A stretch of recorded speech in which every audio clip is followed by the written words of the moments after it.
ఒక్కసారి కొమ్మూరి గోల్డ్ కి కాల్ చేయండి. తాకట్లో ఉన్న మీ బంగారాన్ని విడిపించి మార్కెట్ ప్రైస్ కి వాళ్ళు కొనుక్కుని మిగతా డబ్బులు మీకు ఇచ్చేస్తారు. హాయ్ హలో నమస్తే, నేను మీ కట్టా కార్తీక్.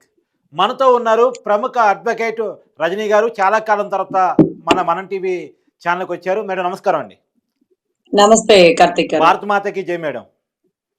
100% భారత్ మాతాకి జై జై హింద్ అండి. మేడం, పాకిస్తాన్ భారత్ యుద్ధ భూమిలో మన తెలుగు యుద్ధ వీరుడు జవాన్ మరణించాడు. 25 ఏళ్ల వయసు ఉన్నటువంటి మురళీ నాయక్ ఈ సత్యసాయి జిల్లా ఒక గిరిజన తండాకి సంబంధించినటువంటి వ్యక్తి, ఒక పేద కుటుంబంలో పుట్టాడు. అయినప్పటికీ తన కోరిక ఏంటంటే తను చనిపోయిన తర్వాత తన శవం మీద భారతీయ జెండా కప్పి ఉండాలి, తను సోల్జర్గా చనిపోవాలనేది ఆయన ఆశయ కళ.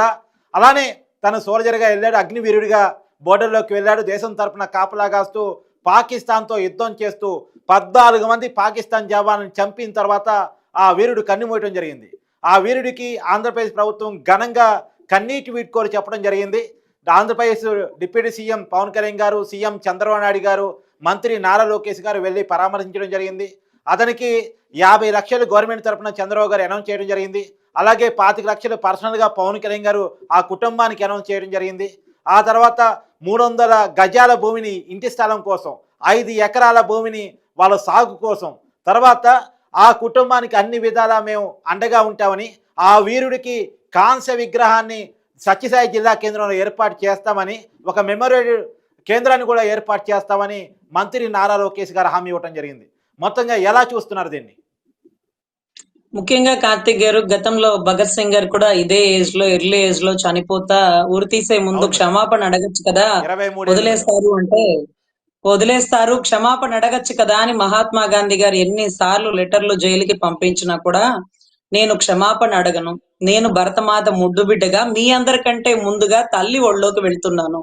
సో నన్ను చూసి ఎంతో మంది వీరులు ప్రాణాలకు తెగించి పోరాడే పటిమ చూపిస్తారు అంటూ ఆ రోజు భగత్ సింగ్ గారు ఇచ్చిన మెసేజ్, అతని ఫ్రెండ్స్ ఎవరైతే ఉన్నారో సుఖదేవ్, గురుదేవ్, వీళ్ళందరూ కూడా కలిసి అతనితో పాటు ముగ్గురు ఒకేసారి చనిపోయిన మెసేజ్ స్వాతంత్రోద్యమంలో ఎంతో మంది అమరవీరులు ఎర్లీ స్టేజ్ అండి, ఎర్లీ అంటే 18-20 ఏళ్ళకి ఎంత మంది మేము దేశం కోసం పోరాడతాం, దేశం కోసం ప్రాణాలు ఇస్తాం అంటూ ముందుకొచ్చారంటే వీళ్ళ అందరికీ నాంది భగత్ సింగ్ గారండి.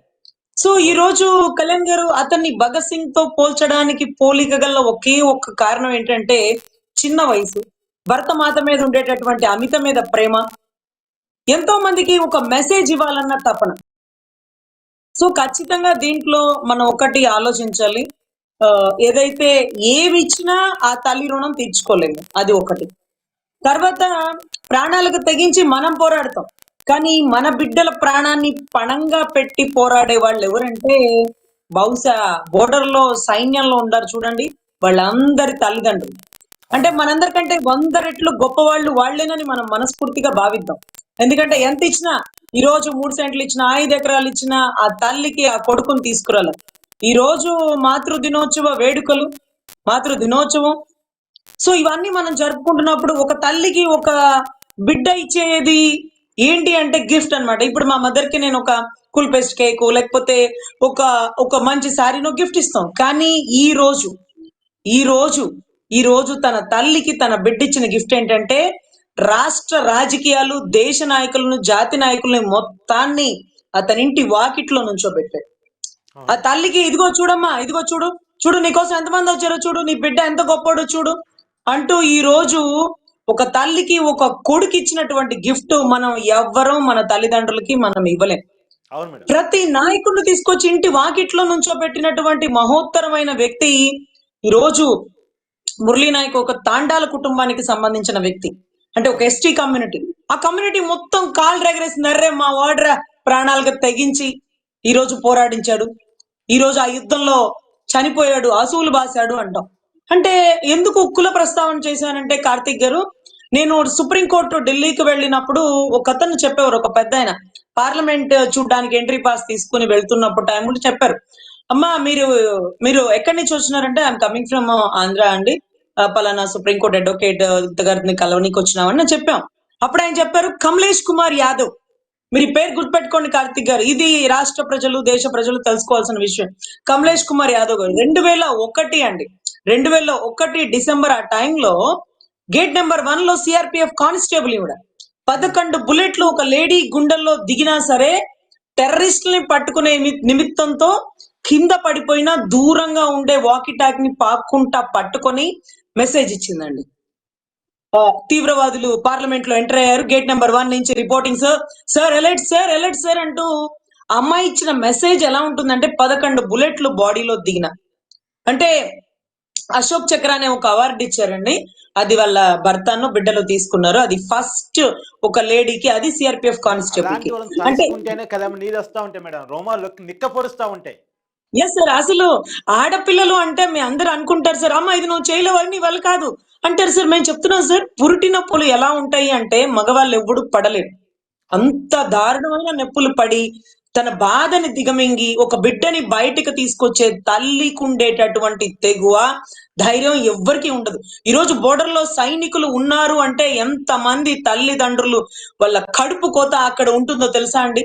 ఎప్పుడు చనిపోతారో, ఎప్పుడు కబురు వస్తారో, ఎండకి వానకి చలికి ఒకానొక టైంలో లాంగ్ జర్నీలో వాళ్ళకి ఫుడ్ కూడా ఉండదండి. అవును. ఈ కాయలేవో తిని బతుకుతారట. చాలా స్కిన్ ఎలర్జీలు కూడా వచ్చేస్తుంటాయండి పాపం వాళ్ళకి. వాళ్ళు అసలు నిజంగా పాపం అంటే భారతదేశ మాతకి, భరత మాత కోసం పుట్టినటువంటి ముద్దు బిడ్డలు వారు అని మనం మనస్ఫూర్తిగా చెప్పుకోవాలండి. సో నేను అవును. కమలేష్ కుమార్ యాదవ్ గురించి ఎందుకు చెప్పినానంటే ఆ కులానికి వన్నె తెచ్చిందని. ఎందుకంటే ఇవాళ మార్నింగ్ అంతా నన్ను చాలా మంది కలిసినారండి. అందరూ ఎస్టీ కమ్యూనిటీ వాళ్ళందరూ కలిసి చెప్పినారు, చూడమ్మా మా తాండాల్లో ఎంత ధైర్యమైన బిడ్డ, పోతే మేము భరతమాత కోసం పోతాం, సైన్యంలో చేరుతామంటూ. అసలు కార్తిక్ గారు అతను ఎంత చక్కగా ఉన్నాడంటే, ఎంత అందంగా ఉన్నాడంటే, ఎంత చిన్న వయసు అంటే నిజంగా సినిమా హీరోని తలపించినాడు సార్. ఈ వయసులో అందంగా ఉంటే అమ్మాయికి లైటింగ్ కొడదామా, లేకపోతే సినిమాల్లో చేద్దామా, లేకపోతే మంచి ప్రొఫెషన్ లో షైన్ అవుదామా అనుకుంటాడే కానీ ప్రాణాలకు తెగించి బోర్డర్ లో ఎండకి వానకి చలికి నలిగి దేశానికి తన ప్రాణాలను ఇవ్వాలని కోరుకునే యువత ఎంతమంది ఉన్నారండి. అవును మేడం. అప్పట్లో యుద్ధం టైంలో సుభాష్ చంద్రబోస్ గారు అంటారు, ఇంటికి ఒక బిడ్డని మీరు ధైర్యంగా నాగిస్తే భారతదేశానికి స్వతంత్రాన్ని నేను ఇప్పిస్తా, స్వతంత్రాన్ని ఇప్పించేలా నేను పోరాడతా అని ఆజాద్ హిందూ ఫౌజ్ పెట్టారండి. సో అటువంటి వాళ్ళ కోలో ఈ రోజు మురళీ నాయక్ చేరిపోయినాడండి. అంటే ఒక సుభాష్ చంద్రబోస్, ఒక భగత్ సింగ్, ఒక మురళీ నాయక్, వీళ్ళందరూ చాలా ఎర్లీ స్టేజ్ అన్నమాట. చిన్న వయసు, అసలు ఒక్కదాని ఒక బిడ్డ అంట ఆ తల్లికి. అవును మేడం. ఇంకా ఒక్కడే. సార్ నిజంగా ఆది శంకరాచార్యులండి సన్యసించేటప్పుడు ఆ తల్లి ఎవరైతే ఆర్యాంబ దగ్గర ఒక మాట తీసుకుంటాడు. ఆర్యాంబ అంటది, చిన్న వయసులో సన్యసిస్తే బిడ్డ నాకు మంచి చెడు ఎవరు చూస్తారు, బిడ్డ నువ్వు నాతో ఉండు బిడ్డ అంటే కూడా ఆయన పోరాటించి ఎట్లా కొట్లా తల్లిని ఒప్పించెళ్తే చివరి స్టేజ్ లో తల్లిని నీకు ఉంటానమ్మా, నీకు కనపడతానమ్మా, నీకు నీ మంచి చెడు చూస్తానమ్మా అంటే ఆర్యాంబ గారు చనిపోయి ఒక 5 నిమిషాలు 10 నిమిషాల ముందు తన బిడ్డని తలుచుకుంది. వెంటనే ఆది శంకరాచార్యులకి తెలిసి ఆది శంకరాచార్యులు కృష్ణుడిని ప్రసన్నం చేస్తారు, కృష్ణుడిని ఆదేశిస్తారు, కృష్ణ ఎల్లి నా తల్లి కోరిక తీర్చు, కృష్ణ నా తల్లికి నువ్వంటే ఇష్టం, నిత్యం నీకు పూలమాల సమర్పించుకుంటుంది, చనిపోయేటప్పుడు నీ కృష్ణుడిని చూడాలన్న కోరిక నా తల్లికి ఉంది అంటూ ఈ రోజు కృష్ణుని ఆర్యమ్మ ఎక్కడో ఉంటుంది, శంకరాచార్యులు గారు ఎక్కడో ఉంటారు. కళ్ళు తెరిచేటప్పటికి చిన్ని బాలుడు పాక్కుంటా ఆర్యమ్మ దగ్గరకు వస్తుంటే ఎవరు నా శంకరుడు కాదే అని చూస్తే కృష్ణుడు. అప్పుడు ఆ కృష్ణుడు చెప్తాడు, నాయన కృష్ణ నువ్వేమిటి నాయన, నా జన్మ ధన్యం అంటే, తల్లి ఆర్యాంబ నీ బిడ్డ శాసించినాడు, నా తల్లి కోరిక తీర్చు అంటే ఒక ఆదిశంకరాచార్యుడు వంటి వ్యక్తి కృష్ణుణ్ణి శాసించగలిగాడు అంటే, తన తల్లి కోరిక తీర్చాడు అంటే, తన తల్లి వాకిట్లో కృష్ణుణ్ణి నుంచోబెట్టినాడు అంటే, ఈ రోజు మురళీ నాయక్ ఈక్వల్ టు మాకు ఆది శంకరాచార్యులా కనిపించింది, ఈక్వల్ టు భగత్ సింగ్ లా కనిపించింది. ఎందుకంటే పెద్ద పెద్ద జాతి నాయకులు అందరూ వాళ్ళ వాకిట్లో నుంచున్నారు, అమ్మా నువ్వు గొప్పదానివి, అమ్మా నువ్వు వీరమాతవి అంటూ వాళ్ళందరూ పొగడ్తలతో ముంచెత్తి ఈ రోజు ఒక బిడ్డది పెళ్లి జరిగిందా లేకపోతే ఈ చివరి యాత్ర జరిగింది అనేది కూడా అర్థం కాలేదండి, అంత వేడుకగా జరిగింది. సో రియల్లీ హ్యాట్స్ ఆఫ్ అండి. ఆ తల్లి ధైర్యం ఎవ్వరం చేయలేమండి. ఆ బిడ్డని పంపించేటప్పుడు కూడా ఆవిడ అనుకుంది ఏం జరగకూడదు, నా బిడ్డ బాగుండాలి అనుకుంది. కానీ ఆ బిడ్డ అనుకున్నాడు ఏది జరిగినా భరతమాత ఒడిలోకి ఫస్ట్ నేను వెళ్ళాలి. యుద్ధంలో చనిపోయినప్పుడు సుభాష్ చంద్రబోస్ గారు చెప్తారట, ఆజాద్ హిందూ ఫౌజ్ పెట్టినప్పుడు కొంతమందిని కోల్పోవాల్సి వచ్చినప్పుడు మీరు బాధపడతారా, మీరు ఇబ్బంది పడుతున్నారు అంటే, లేదు బోస్ గారు, ఫస్ట్ నేను చచ్చిపోతే భరతమాతకి నేనంటే ఇష్టం కాబట్టే నన్ను తన ఒళ్ళలోకి తీసుకుంది.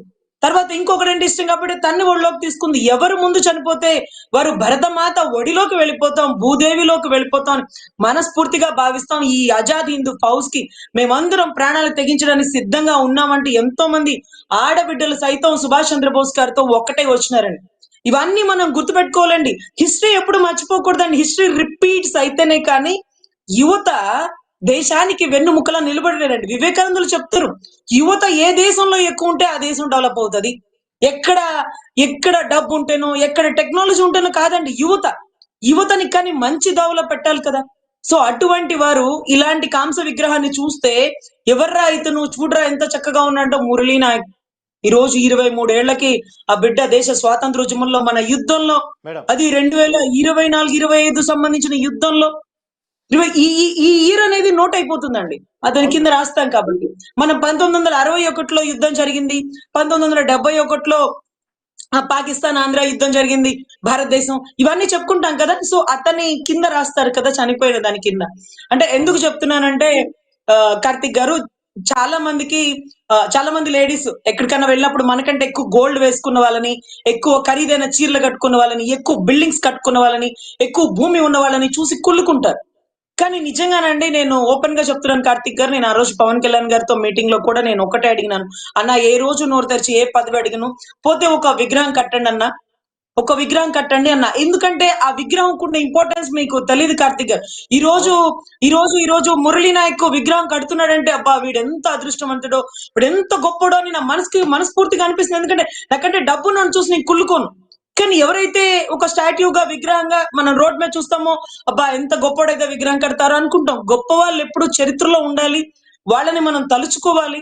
కానీ దీంట్లో గొప్ప విషయం ఏంటంటే నేను ప్రాణాలు తగ్గించి పోరాడతానేమో, కానీ నా బిడ్డ ప్రాణాన్ని పడంగా పెట్టి నేను బయటికి పంపించలేనేమో, కానీ ఆ తల్లి అంత గొప్పదాన్ని నేను కాలేనేమో. కానీ ఆ తల్లి మనందరికంటే 100 రెట్లు గొప్పది. తన ప్రాణాలని బిడ్డ కోసం తీసుకోవడం గొప్ప విషయం. తెలుసుకున్నాను. వాళ్ళ తండ్రి మాటలు వింటే ఏడుపు వస్తుంది. ఏంటంటే ఉన్నది ఒకానొక కొడుకు, ఎదిగి వచ్చినటువంటి తర్వాత యుద్ధ భూమి కోసం వెళ్ళి ఆయన ప్రాణాలు అర్పించాడు దేశం కోసం. ఇవాళ నేను అనాథలా ఉన్నాను అని చెప్పేసి ఆయన అంటున్నాడు. ఆ కుటుంబానికి మీరు ఇవ్వదలుచుకున్న ధైర్యం ఏంటి? సార్ నిజంగా మగబిడ్డ అంటే అందరికి పుట్టారు సార్. అది మగబిడ్డ కూడా ఒక వంశాంకురం అంటారు, వంశాన్ని నిలబెడతారంటారు, ఇంటి పేరు అతనితోనే వెళ్తుంది అంటారు, పున్నామ నరకాల నుంచి బయటపడేసేదే మగబిడ్డ అంటాడు.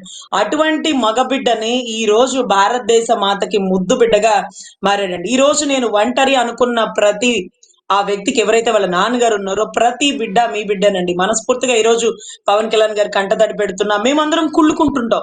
ఎందుకంటే నాకంటే గొప్పగా ఐఏఎస్ కొట్టినోడిని చూసి నేను బాధపడను, నాకంటే జడ్జ్ అయినోడిని చూసి నేను బాధపడను.